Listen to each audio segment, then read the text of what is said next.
A Kingdom on the Edge, July 1187. For 88 years, the Crusader Kingdom of Jerusalem has ruled the Holy Land, but the cracks are showing. King Guy de Lusignan sits on a throne he barely deserves. Married into power, weak-willed, and surrounded by rivals who openly mock his authority.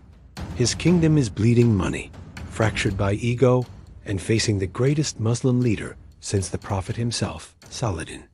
The name that makes Crusader mothers whisper prayers over their children's beds.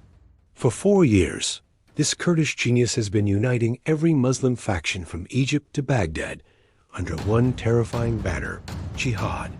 Not the desperate raids of scattered tribes, but coordinated holy war with the discipline of a chess master and the fury of a hurricane.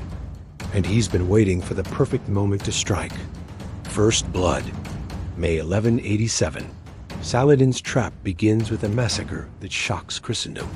His forces annihilate a Crusader army at the Springs of Crescent. 130 Knights Templar and Hospitaller, the elite holy warriors, cut down like wheat. Only 3 escape to tell the tale. But here's what the survivors don't know. This wasn't just a victory. It was theater. Saladin lets them escape on purpose. He wants the story to spread. He wants King Guy to hear every gory detail. He wants the Crusaders angry, desperate, and stupid. Because angry men make terrible decisions. The stakes explode. July 2nd, 1187, Saladin plays his master stroke. He besieges Tiberias, a fortress that seems strategically worthless. Just a dusty border town with one crucial detail.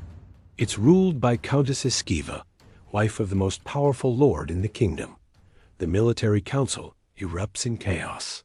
Count Raymond of Tripoli, the kingdom's most experienced general, sees the trap immediately. It's bait. Saladin wants us to march across the desert. We'll die of thirst before we reach the enemy. But Reynold de Chatillon, the kingdom's most psychotic war criminal, pounds the table. What kind of men let a woman die while hiding behind walls? Are we warriors or cowards?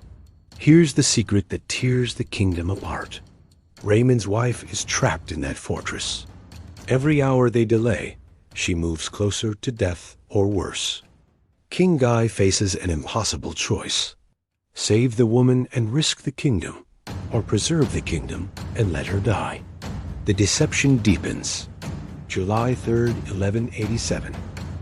Dawn breaks over the largest Crusader army ever assembled, 20,000 men, 1,200 knights in full armor.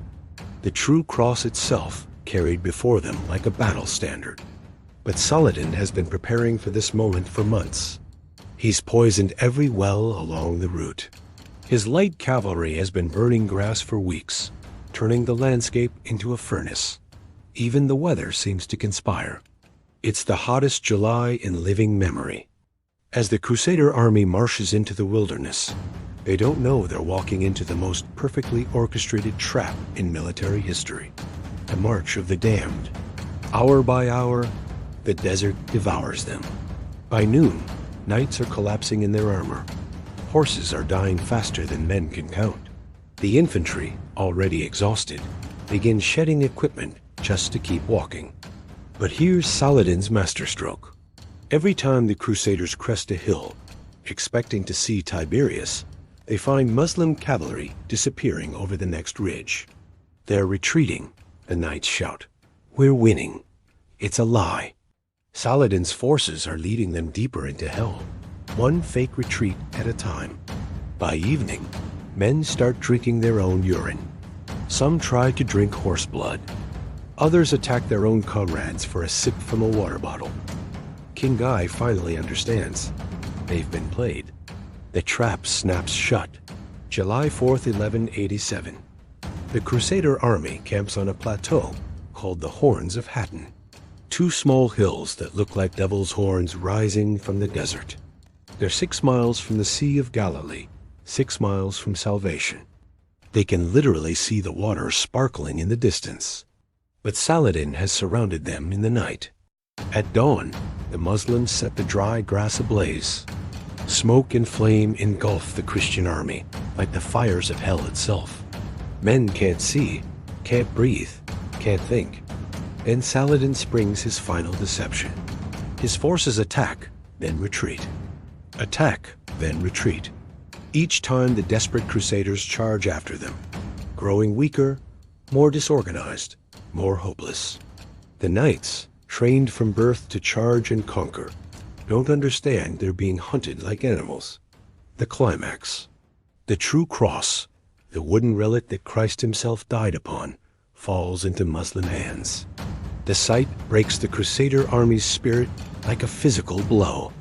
The last Crusader kingdom in the Holy Land died not from Muslim swords, but from Christian thirst, the thirst for violence that blinded them to the trap closing around them, the emotional punch. As the sun set over Hattin on July 4th, 1187, it set on more than an army. It set on the entire dream of Christian conquest in the East, because sometimes the greatest victories aren't won with swords. They're won by letting your enemies destroy themselves.